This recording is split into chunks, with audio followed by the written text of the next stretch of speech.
경찰과의 유착 의혹을 더욱 짙게 만든 논란의 경찰청장도 아니고요. 자, 그런데 이 논란의 경찰총장이 총경급 인사다 하는 얘기가 나옵니다. 경찰서장급인 총경을 착각해서 경찰총장으로 썼다는 건데요. 글쎄요, 한번 보겠습니다. 경찰에서는 오늘 조사를 해봤는데 경찰총장이란 사람은 총경급 인사였다. 이렇게 지금 얘기를 하고 있습니다. 그런데 총경급 인사를 소환해서 조사하고 있다라고 얘기를 하는데 물론 젊은 친구들 또 일반인들은 경찰 계급을 잘 모를 수 있습니다. 그런데 경찰 총경은 경찰서장급입니다. 무궁화 4개죠.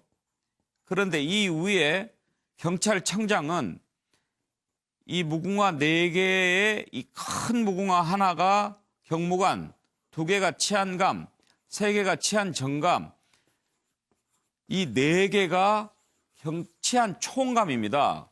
계급 차이가 하늘과 땅 차이입니다. 그런데 경찰총장이 과연 경찰서장급 총경을 얘기한 것일까 상당히 좀 궁금해집니다. 그래서 여러 가지 생각이 드는데요. 관련된 녹취를 듣고 얘기 한번 해보겠습니다. 직접적으로 뭔가 이렇게 접촉을 하는 관계가 형성돼 있는 그 유모 씨.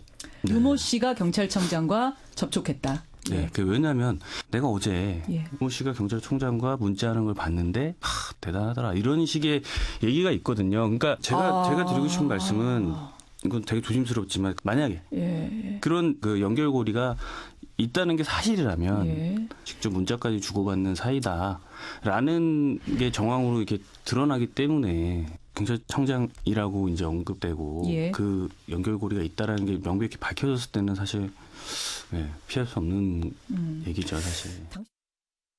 예. 정태근 의원, 예. 착각해서 그랬을까요? 제가 여기도 써놨습니다만 일단 총장하고 총경하고가 더 이상하지 않아요? 청장이 오히려 비슷하다고 봐야 될 거 아니겠어요? 어떤 거 하고? 그러니까 경찰총장이라고 얘기했잖아요. 예. 근데 이제 총경급 이게 안 맞다 이거예요. 이거 이제 발음상으로도 안 맞아요. 그리고 근데, 애들이 서장은 알죠. 그러니까요. 예, 근데 경찰서장은 알죠. 그리고 지금 진행되는 걸 보면 그러니까 지금 예를 들면 그 단톡방의 내용 중에 하나가 이 음주운전 보도를 무마시켰다는 거잖아요. 예. 총경급이 다른 서에다 전화를 걸어가지고 야 그거 보도 막아. 예. 이렇게 할 수가 있는 게 아니잖아요. 그리고 지금 어저께 상당히 이해가 안 됐던 사안 중에 하나가 뭐냐면 그 유리홀딩스의 유모 씨라는 분이 있잖아요. 이분이 사실은 그거를 막는 역할을 했다는 거 아니에요. 그러면 그것도 이미 범죄 사실 중에 하나일 수가 있고 또 한 가지는 이미 이제 탈세 등의 혐의로 해가지고 1월 달에 압수수색 영장이 한번 나올 뻔했는데 검찰에서 더 보완을 해라 했단 말이에요. 그런데 이 사람이 뜨악하니 검찰에 서울청 광역수사대에 출두를 하면서 나는 참고인인데 내가 왜 공개적으로 나가냐. 근데 그게 또 받아들여졌어요. 그리고 나갈 때에도 비공개 뒷문으로 갔는지 옆문으로 갔는지 이렇게 했고요. 그러면 이 정도에 대해서 뭔가 영향력을 행사하는 경찰의 고위 관계자라고 봐야 된다는 거죠. 그런 측면에서 봤을 때는 저는 단언할 수는 없습니다만 오히려 총경급 그 밑에서 실무를 한 총경급이 있는지는 모르겠습니다만 지금 실제로 권한이나 여러 가지를 행사하는 걸 봐서는 총경급 인사가 했다라고 보기에는 좀 무리가 있는 것 같습니다. 최경철 의원, 우리가 합리적 의심 그러잖아요. 그런데 총장하고 문자 대화하는 거 보니까 대단하더라.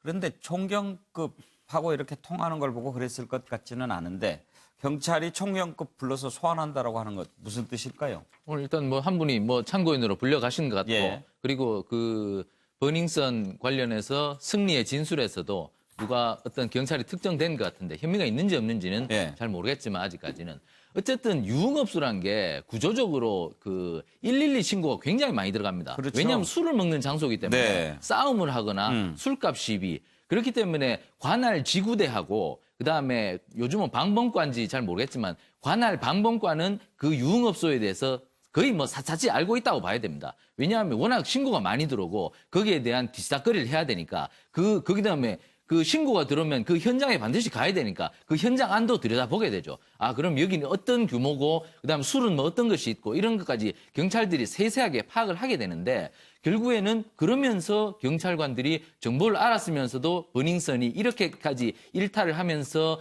진행됐는데 놔뒀다는 것은 결국에는 뭐 저희가 경찰이 어떤 일정 부분 연루될 수밖에 없었다는 합리적 의심을 할 수밖에 없는 거죠. 예. 저는 제가 경찰에 권한을 줘야 된다고 제가 쓴 것은 경찰이 지금 수사권이 없습니다. 그러다 보니까 경찰이 자꾸만 권한에 대해서 권한이 없다 보니까 자꾸만 일선의 말단 경찰관들은 자꾸 딴 생각을 하게 되고 그다음에 경찰의 또 그 고위 간부들도 수사권이 없다 보니까 또 그만큼 그 강력한 범죄 척결 의지가 부족하게 되고 어쨌든 수사권 조정 논의가 있는데 경찰에 이번만큼은 정말 권한을 줘서 그런 방법으로 경찰을 변화시켜야 하지 않겠는가. 자꾸 이렇게 놔둬서는 자꾸만 경찰이 그 민생 치안을 외면하고 결국에는 권한을 잃어버리고 의무도 잃어버리는 이런 악순환에 빠진단 말이죠. 저는 어쨌든 문재인 정부가 수사권 조정을 통해서 경찰이 좀 더 중립적이고 정말 범죄에 대해서 눈을 부릅뜨고 나가는 그러한 역할을 할 수 있다고 봅니다.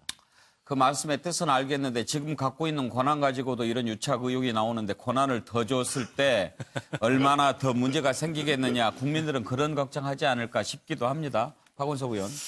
근데 이게 오늘 경찰이 이 윤모 총경을 불러가지고 참고인으로 지금 조사를 하고 있다고 하는데 이 카톡방에서 저런 대화가 오간 시점이 2015년, 16년이에요. 근데 이분이 그 당시에는 강남경찰서에서 총경이 아닌 경정으로 근무를 했었던 겁니다. 예. 때문에 경정으로 근무하는 사람을 지칭하면서 총장이라고 지칭한다는 건 뭐가 앞뒤가 안 맞잖아요. 예. 그래서 이게 사후적으로 뭔가 이걸 앞뒤를 맞추고 있는 거 아닌가, 인위적으로. 이런 느낌이 오히려 굉장히 강하게 들고 그리고 당시에 저 카톡 내용을 다 보고서 국민권익위원회에 그걸 제보한 방정현 변호사가 예. 얘기하기로는 강남경찰서장보다 훨씬 높은 사람이다. 이런 얘기를 했어요. 그랬죠. 강남경찰서장은 총경보다 더 높습니다. 거기가 1급지 경찰서에서 아마 경무관일 겁니다. 그래도 제가 총경일 알기로는. 거예요. 예. 아, 총경입니까? 예. 근데 경무관 경찰서장도 몇 분 있는데 네네. 강남서장은 현재 총경급. 강남서장보다 훨씬 더 높다고 하는데 그 당시에 강남서에 경정으로 근무했던 분을 불러다가 지금은 총경이죠. 예. 지금은 경찰청에 근무하는 총경인데 그분을 불러다 참고인 조사한다는 게 이게 뭔가 맥락상 앞뒤가 안 맞아요. 그래서 뭐 이런 얘기를 섣불리 하긴 어렵겠지만 혹시나 이것이 경찰이 꼬리 자르게 하는 거 아니냐 예. 이런 의혹이 나올 수 있다는 예. 거죠. 현근택 부대변인은 어떻게 생각이 드세요? 저도 뭐 의견 비슷합니다. 예. 결국은 총자에 맞추느냐 장자에 맞추느냐 문제입니다. 예. 사실은 일반인들이 경찰 계급 잘 모릅니다. 잘 총경 잘 모르죠. 몰라요. 근데 예. 서장하면 압니다. 예. 보통 아마 총경을 보통 서장, 그러니까 그 경찰서장을 안 맡더라도, 그러니까 본청에 있더라도 뭐 서장, 경찰서장 이렇게 하거든요. 서장이 보통 총경급이니까 지금 말씀처럼 강남서장도 총경급인데 제가 보기에는 그 당시에 총경도 아니라 그랬지만 총경을 보고 총장이라 한다는 거는 제가 보기엔 상식이 안 맞아요. 그러면 그 이상급이지 아니겠느냐 상식적으로 보는데 결국은 아까 말씀처럼 이 제보 변호사도 강남서장 이상급이라 했고 근데 이게 사실은 이 총자의 의미를 아마 지금 말씀처럼 저도 확실한 건 아니지만 그 약간 하위직에서 꼬리 자르게 하는 게 아닌가라는 희생양. 예. 왜냐하면 승리나 아니면 이분들이 경찰 한 명만 하진 않았을 거예요. 예. 여러 사람들하고 아마 뭐 윗단계, 아랫단계, 뭐 하위직들 아니면 파출소까지 다 이렇게 관여돼 있을 텐데 그 중에 어느 선에서 자르게 하는 게 아닌가 이런 생각을 좀 의심은 안 가질 수 없습니다. 그래요. 윤기찬 대변인은 뭐라고 쓰셨어요? 궁금합니다. 아까 말씀하신 대로 뭐 그 당시에는 이제 경정이었죠. 과장급. 예. 생활안전과장을 했다는 겁니다. 예. 강남서에. 지금 그러다 문제가 보니까- 되고 있는 사람이. 그렇죠. 그러니까 예. 유흥업소의 식품위생법 여부를 이제 단속하고 처벌하는 그런 관할 부서기 때문에 아마 그렇게 알게 된 것 같고요. 저분이 청와대도 근무를 했어요. 2017년도에. 청와대 민정수석실 산하의 민정비서관실에서 근무했고 그다음에 김태우 수사관의 그 제보에도 나오는 인물입니다. 그때 민간 기업에 대한 불법 사찰 내용을 부패 비서관실에서 제보를 올렸는데 묵묵부답이다가 갑자기 민정비서관실에서 경찰로 이첩해라. 그런 스토리에 아마 언급되는 인물로 언론에 나오고 있더라고요. 예. 그래서 그런 걸로 보면 힘이 없는 분은 아니고 어찌됐든 또 그 언급하는 분이 아마 과장했을 수는 있어요. 이게 총경이든지 총장이든지. 다만 문제는 뭐냐면 그 생활안전과장이라고 하는 업무를 보면서 알게 된 그 연이 이렇게 유착으로 비화가 되고 또 불법으로까지 그 치부될 수 있는 이런 행위에 연관되는 것 자체가 아마 업무와 관련된 뭔가 시스템을 조금 정비할 필요가 있지 않나 이렇게 생각을 합니다. 예. 아무튼 이번 일로 많은 국민들이 경찰 계급 알게 됐어요. 그런데 현근택 부대변인 네. 청와대까지 근무했다고 하면 총경이라도 좀 힘이 좀 센 총경일 수 있는 거죠. 그렇죠. 그런 점에서 뭔가 어려운 문제가 생겼을 때 좀 푸는 모습을 보고 우리가 이 친구 경찰청장 만들어주자. 그래서 뭐 또 청장이라고 한 거 아닌가. 제가 보기에는 아마 저분 혼자는 아닐 것 같아요. 왜냐하면 예. 기본적으로 이 강남 유흥업소들과의 경찰의 유착 관계는 뭐 굉장히 오래되기 때문에요. 사실은 들어오고 나가고 거기서 그러니까 간부급들은 계속 옮겨 다니는데 그 밑에 직들은 계속 옮기지 않거든요. 예. 그게 사실은 간부급만 이렇게 관리해서는 안 됩니다. 위아래 쭉 하기 때문에 아마 수많은 사람들 중에 n분의 1 정도밖에 안 될 거라고 봅니다. 네, 버닝썬 게이트 여기서 마무리하겠습니다. 김학의 전 차관도 그렇고 승리 정준영 사건도 그렇듯이 우리 사회의 성에 대한 가치관이 지금 얼마나 비뚤어져 있는지 이제 정말 냉철하게 돌아봐야 할 때가 아닌가 싶습니다. 그보다 더 깊이 성찰해야 할 것은 추악한 일을 저지르고도 돈과 권력이 있으면 있던 일도 없었던 것으로 만들어버린 구조가 아직도 버티고 있지 않는가 하는 사실입니다. 정말 갈 길이 먼 것 같습니다.